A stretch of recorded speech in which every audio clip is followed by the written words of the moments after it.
Assalamualaikum warahmatullahi wabarakatuh. Waalaikumsalam warahmatullahi wabarakatuh. Balik lagi bersama kita Kuda Ngising. Episode pertama di musim 2025. Kita bahas seri Buriram. Buriram Thailand GP. Woi. Gimana, Lai? Hasil Buriram apakah sesuai prediksi Anda atau tidak? Menurut gua mau sprint atau race hari minggunya itu membosankan ya. Wah, itu kan membosankan bagi yang jagoannya tidak juara ya. Itu baru namanya membosankan. Kalau juaranya jagoannya juara, itu baru nggak membosankan. Karena ya walaupun bukan jagoan gua yang juara, gaya balapnya itu nggak seperti biasanya gitu.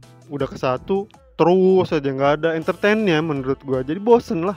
Wey, ngomong-ngomong soal entertain, nggak ngeliat di race jagoan gua ngepur, nggak ada lawan itu, nggak ada lawan, makanya dia ngepur. Ya, dibikin menarik lah sama jagoan gua.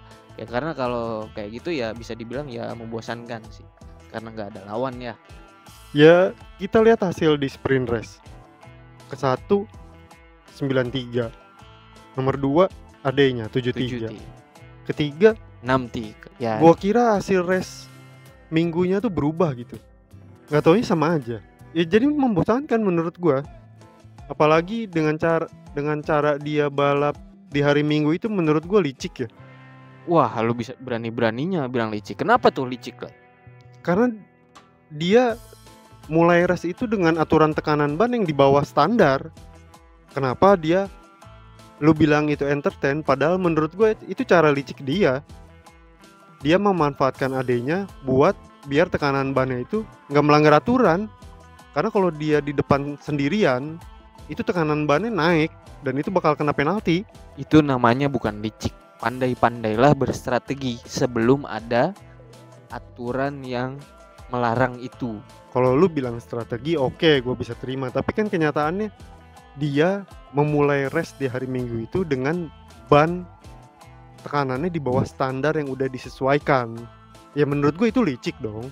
Kalau misalkan masalah strategi dan adanya mau jadi korban strategi dia, ya nggak masalah. Yang gue permasalahkan aturan tekanan ban dia itu di bawah standar. Coba lu bayangin kalau yang posisi 2-nya bukan adanya. Menurut gue itu licik loh. Wah ya walaupun lu ngomongin di aturan kan nggak ada, boleh sah-sah aja dong dia dengan strategi kayak gitu ya memang. Tapi Iya. menurut gue ya Kan yang licik aja. yang dihitung kan hasil akhirnya ya. Ternyata tekanannya sudah sesuai regulasi. Ya karena dia di belakang adenya. Betul. Kalau misalnya dia nggak di belakang adenya, dia ngacir gitu aja kayak di sprint race, pasti kena penalti 3 detik atau lebih. Nah, justru itu bermain strategi. Strategi berarti bagus dong, strateginya dong. Bukan licik dong. Menurut gua strateginya biasa aja. Licik iya, nggak ada bagus-bagusnya menurut gua. Itulah yang membedakan juara dunia 8 kali. Strategi itu main. Kalau emang strateginya lu bilang bagus, dia harusnya bisa fight sendiri dari sprint dan race hari Minggu. Dan rekornya Peko bisa dikalahin harusnya, kalau menurut gua ya. Tapi lu juga harus akuin dong, Peko pun tidak berdaya melawan 73. Jangankan 93, lawan 73 aja nggak berdaya dia. Kalau untuk hasil ya, gue mengakui itu Alex Marquez lebih bagus dari Peko untuk hasil. Tapi lu harus tahu cerita di belakang dia kenapa posisi 3 sprint dan race. Peko itu masih ngembangin motornya di saat sprint dan race, makanya dia nggak bisa maksimal untuk fokus di race sama sprint. Dia masih fokus di bagian depan.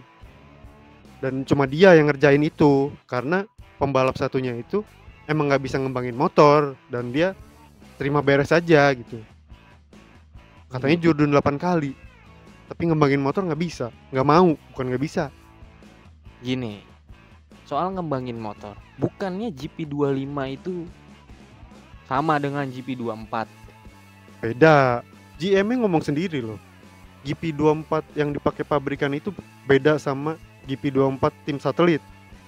Ada beberapa part yang emang khusus untuk tim pabrikan. Lu kalau ngomongin soal pengembangan berarti Marquez lebih cepat dong adaptasinya. Kalau lu bilang beda ya dengan adiknya, GM-nya sendiri yang lu ngomong GP25 pabrikan ini meskipun sama GP24 tapi beberapa parts ada yang berbeda. Berarti Marc Marquez jauh lebih cepat dong adaptasinya. Salah. Dia itu pakai GP24 yang race terakhir di tahun kemarin. Valencia Iya, itu udah jadi. Nggak ada pengembangan yang tahun ini. Dan Alex Marquez pun sama, cuma dia lebih tua lagi. Di pertengahan musim dia dapatnya versi GP24-nya. Nah, sedangkan Pecco GP24++, yang emang partnya itu baru semua. Emang mesinnya sama. Makanya beda dia. Di race sama di sprint dia nggak bisa maksimal. ya berarti itu salah Pecco. Kenapa dia nggak pakai motor yang sudah sempurna aja? Kenapa dia nyoba-nyoba? Ya kalau misalkan lu ngomong kayak gitu, ya ngapain dia ada di tim pabrikan? Ya gunanya tim pabrikan ya untuk beda dari tim satelit. Karena untuk hasil yang lebih maksimal. Lu mempertanyakan buat apa dia di tim pabrikan? Ya buat juara dunia, bukan untuk coba-coba. Coba-coba mah jadi test rider aja. Kenapa harus coba-coba? Giliran juara 3 sepertinya tidak senang. Yang kata lu Raja Ducati tapi diasapi Ya, tim satelit. kalau menurut gue ya beda ya. Emang tugasnya tim pabrikan itu emang harus ada pengembangan. Karena memang untuk ngejar prestasi. Jadi emang udah satu keharusan. Dan itu memang bedanya tim pabrikan dan tim satelit ya tetap ada pengembangan. Itu loh gunanya. Dan Pecco menanggung beban itu karena satu pembalap lagi nggak mau. Ya kalau menurut gua sih ya salah di Pecco. Ya pengembangan memang wajib. Tapi ya harusnya lu tidak memandang remeh juara dunia 8 kali ya. Kalau ada yang sempurna ya pakai saja. Kalau lu mau bersaing ya pakai aja yang sempurna. Buat apa lu ngembangin tapi hasilnya tidak maksimal? Ya tapi menurut gua nggak gitu sih. Kalau tim pabrikan tuh harus ada pengembangan. Karena untuk hasil yang entah di pertengahan musim itu biar ada gap antara tim pabrikan dan tim satelit gitu. Dan itu emang fungsinya menurut gue seperti itu gitu. Ya tapi memang gue akuin 93 di Thailand GP kemarin ya Oh ya itu cukup jelas. bagus menurut gue. Untuk Thailand GP ini gue akuin itu Raja Ducati, pembalap yang gue suka ini kalah dari jagoan lo. Iya dong. Karena lu tidak bisa memandang remeh. Dia seorang juara dunia 8 kali. Ini anak baru ini nggak boleh meremehkan. Umur bukanlah angka, skill. Kalau menurut lu nih kan 1, 2, 3, 4 nih Ducati, Morbidelli itu jagoan kedua lu. Kan lu masang Morbidelli di klasemen akhir ya. Tapi masih kalah jauh juga tuh. Kita apple to apple dengan 73. Gimana tuh menurut lu?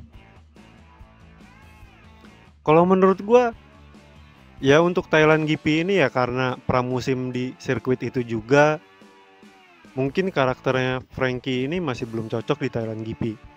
Tapi gue masih berani jamin seri-seri ke depan Alex Marquez akan ada di belakang Morbidelli. Karena menurut gue cara adaptasinya masih lebih cepat Frankie dibandingkan Alex ya. Kemarin itu hoki aja karena pramusim di Thailand gitu.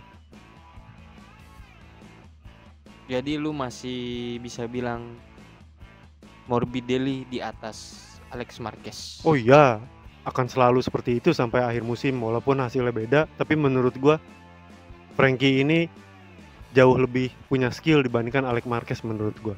Karena pengalaman dia di MotoGP ini udah nyoba 2 mesin, inline dan V-line.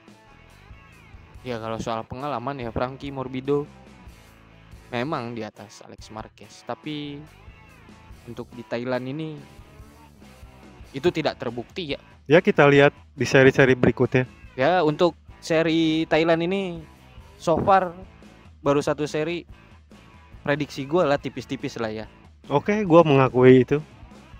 Tapi yang mengejutkan ini, AI Ogura, nah ini dia. kenapa Dia di AI sprint Ogura dan di race itu konsisten di 5 besar loh. Kenapa bisa seperti itu? Menurut Kalau opini gua, karena pertama ya, faktor pramusim ada di sirkuit yang sama.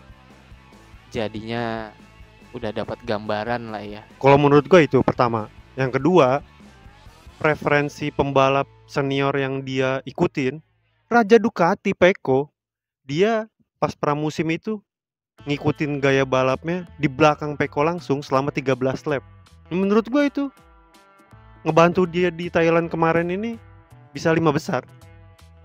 Dan dia mengakui itu di wawancara. Oh, kalau lu bilang begitu berarti Marco Bezzecchi ini tolol atau egois. Emang kenapa? Bisa-bisanya dia di tim pabrikan dan lebih berpengalaman di MotoGP kalah dengan seorang rookie yang di tim satelit orang Asia pula. Kalau gue sih pendapat gue beda, karena Marco ini di tim pabrikan, dia dengan segala tugas di pabrikan ini, ya mungkin dia masih adaptasi. Ditambah tandemnya ini kan libur selamanya ya. Enggak, Libur lebaran dia. iya, jadi menurut gue ya setengah-setengah lah dia. Walaupun hasilnya di sprint dia jatuh, di race dia ke 6. Menurut gue itu bagus. Di belakangnya AI ya. Menurut gue ya paling mengecewakan ya Marco Bezzecchi menurut gue ya. Emang nih VR46 Academy ini menurut gue overall di Thailand ini yang paling mending itu ya Frankie Morbidelli. Gue harus akui Frankie Morbidelli ini yang paling mending di antara VR46 Academy. Sisanya seperti Pecco penurunan. Marco Bezzecchi, ternyata ekspektasi gue ke Marco Bezzecchi ini pupus sudah. Kalau ngomongin soal adaptasi, AI Ogura lebih beradaptasi. Baru naik dari Moto2 menggunakan motor satelit. Ya meskipun tidak ada tuntutan untuk pengembangan ya tetap aja kalau gua sih jadi Marco Bezzecchi ya malu, harusnya ya malu. Kalau untuk Honda, menurut gue ini di sprint race tuh fantastis ya. Wah, Jauh di apalagi atas ekspektasi gue. Joan Mir dan Johan Zarco ya. Ya kalau VR46 Academy mah nggak usah ditanya lah, itu mah langganan San Mori lah itu ya. Ya kalau untuk di sprint, gue salut sih sama Honda. Maksudnya dia bisa masuk 10 besar gitu, 2 pembalap. Oh iya jelas, nggak sesuai ekspektasi gua aja. Ternyata dia mampu bersaing di atas. Cuma sayangnya pas di race sama sekali nggak ada kan. Ada satu, Zarco. Joan Mir sebenarnya di depan tapi balik lagi lah, entah mistake entah apa. Kalau KTM nih menurut tuh gimana nih? Sprint sama race ini, ya sayang sekali tuh. Pedro Acosta di race jatuh kan. Akhirnya jagoan lu, Enea Bastian ini masuk ke 10 besar belakang Binder. Pedro Acosta ini terlalu excited menurut gua karena dia baru bergabung dengan tim pabrikan ya. Dia terlalu ingin menjauh dari teman-teman KTM-nya. Maksud gua dia pengen membuktikan bahwa dia pengen jadi raja KTM, tapi ya nafsunya membunuh dia. Menurut gua ya, jadinya jatuh. Jadi menurut lu seri-seri ke depan ini KTM masih tetap membayangi Aprilia di 10 besar gitu? Khusus untuk Pedro. Oh, balik lagi di prediksi kita di awal. Betul. Kalau untuk Kayaknya yang lainnya seperti Brad Binder sama Bastian ini tetap angin-anginan menurut lu? betul. Kemungkinan ya Pedro akan bersaing dengan Marco Bezzecchi ya, menurut gua ya. Prediksi untuk Argentina GP. 1 Pecco, 2 Frankie, ketiga Marc Marquez. Pecco, Frankie, Marc Marquez. Ya. Wah, berani ya. Padahal Pecco bilang dia nggak suka Argentina. Kalau menurut gua sama seperti di Thailand, Ya, tapi kita lihat nanti. Oke, kita cukupkan sampai di sini. Terima kasih sudah mendengarkan. Sampai jumpa di seri selanjutnya.